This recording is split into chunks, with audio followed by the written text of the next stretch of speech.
Welcome to Physical Science 20, Chemical Reactions in the Mole lesson for RM2 and 3, that's synthesis, decomposition, single and double displacement reactions. Synthesis reactions. We know it's a synthesis reaction when we see two or more formulas combining to form one formula.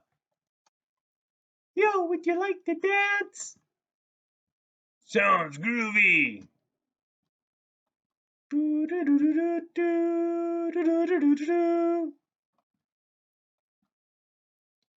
These can be identified by the fact there will only be one product. Decomposition reactions, the reverse of synthesis reactions. In the decomposition reaction, one reactant breaks into two or more products, usually due to the addition of heat, light, or electricity. Man, he has some wretched breath. Hasn't this girl heard of soap? Pew, man! Decomposition reactions are identified by the fact there is only one reactant in the balanced chemical equation.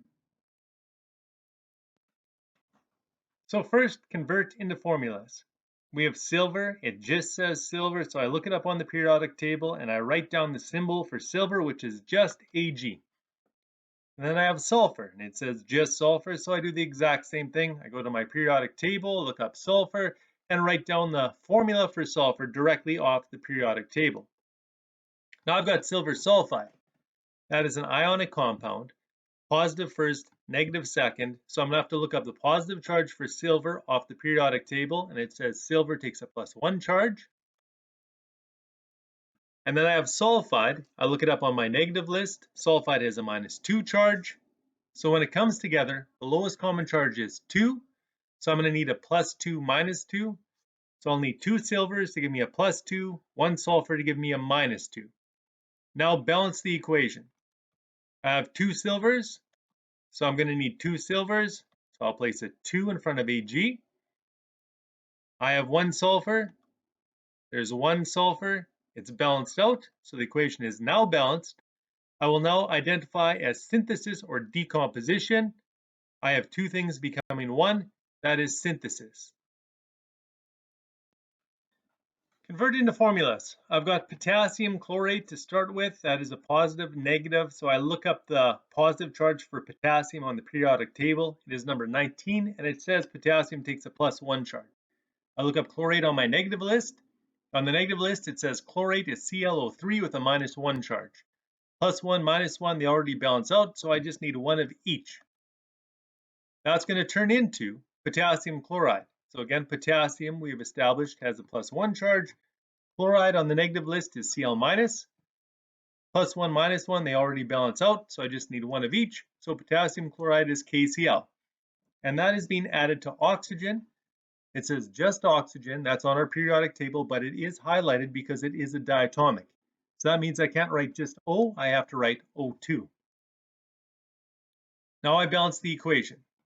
I have 3 O's, so it means I need 3 O's on the other side, and that's not going to work because if I put a 1 there, that doesn't give me enough. If I put a 2, that gives me 4, which is too many. So I'm going to have to start again with a 2 in front of KClO3. That gives me 6 O's. So I need 6 O's on this side, so I'll place a 3 there. Now I've got 6 O's on either side. I have 2 K's. I need 2 K's on this side, so I put a 2 in front. And now my potassiums are balanced out, as well as my chlorines, because I have 2 Cl's on either side. Now, identify as synthesis or decomposition. I had one thing that became 2 things. That is therefore decomposition. Again, we will start by converting into formulas. Iron, we look up on our periodic table. It's number 26, written just as iron, so we just write Fe. Oxygen, again, also just on our periodic table, but it is highlighted because it is a diatomic, so we write +O2. And that's going to turn into iron 3 oxide. That's a positive, negative put together. Iron can be a 2 or a 3, and remember, the Roman numeral is always our charge. So it's saying we have iron with a +3 charge, and it's mixed with oxide. And when I look that up on my negative list, that is O with a 2-. So with a +3 and a -2, lowest common charge would be 6. So I need 2 3s, 2 plus 3s to give me a +6. So I need 2 irons. And to get a -6, I will need 3 oxygens. Now, to balance out, I've got 3 O's. No number is going to work with the oxygen to give us 3 O's. So we're going to have to start again by putting a 2 in front of the iron 3 oxide.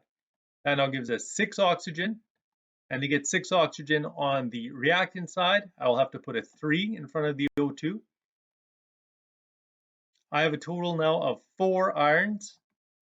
So I will need 4 irons on the reactant side, and our equation is now balanced.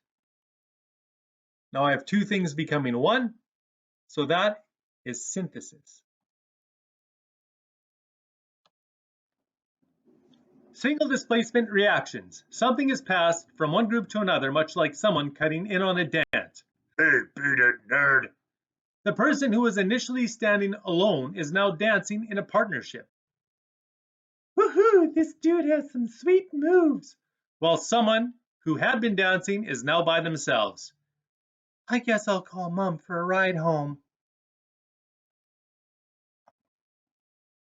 This is an example of a single displacement reaction. Initially, aluminum is all by itself and H plus is dancing with OH minus making water. In the reaction, OH minus leaves H plus and ends up dancing with aluminum. I want you to make a note on your pink sheet. Water can be thought of as a pair. H2O can be thought of as a combination of H plus with OH minus or H plus with O2 minus. Double displacement reactions. In this case, there are 2 couples dancing together when they decide to switch partners with one another.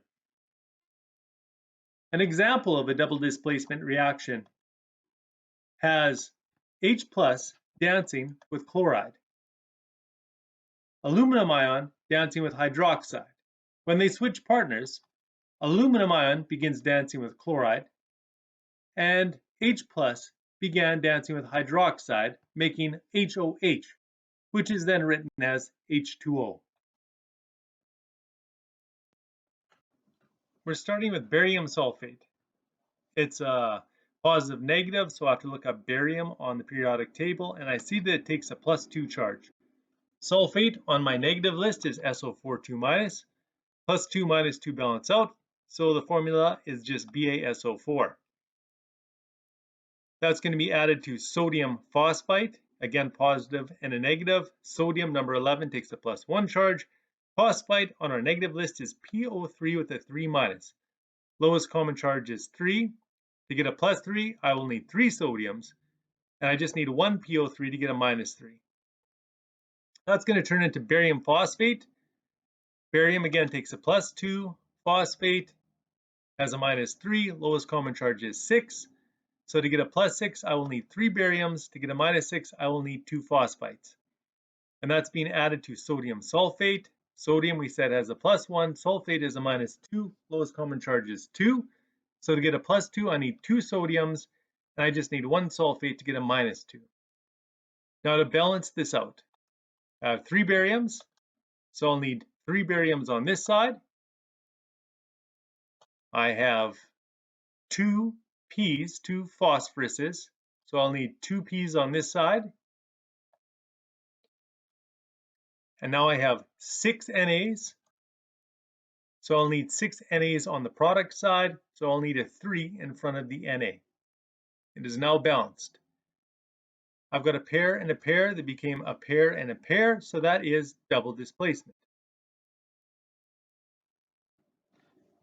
Lead-2 ion. Remember, we said anytime the word ion is in the name, that means we have to write the positive charge. And lead can be a 2 or a 4, and they've told us in brackets here, lead is taking the +2 charge. That is reacting with sodium chloride. That's a positive and a negative. So I look up the positive charge for sodium on the periodic table, and it takes a +1. Chloride I look up on my negative list, and that says it is Cl-. Lowest common charge is 1. So to get a +1, I just need 1 sodium. To get a -1, I need just 1 chloride. That's going to become lead-2 chloride. Remember, Roman numerals give us the charge. So lead with a +2 charge has been mixed with chloride. And when I look it up on the negative list, that's Cl-. Lowest common charge is 2. So to get a plus 2, I need 1 lead. To get a minus 2, I need 2 chlorines.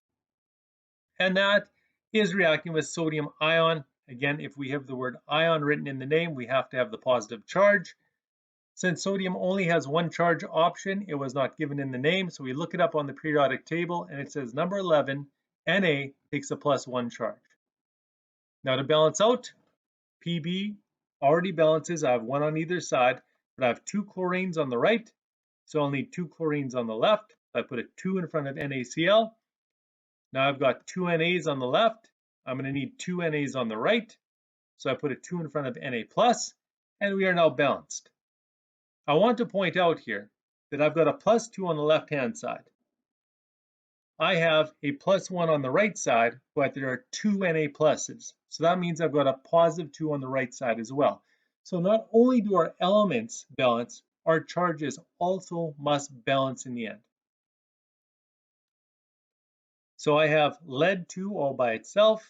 At the beginning, sodium chloride in a grouping. I have lead 2 chloride together, but I have sodium ion by itself at the end. So this is a single displacement reaction.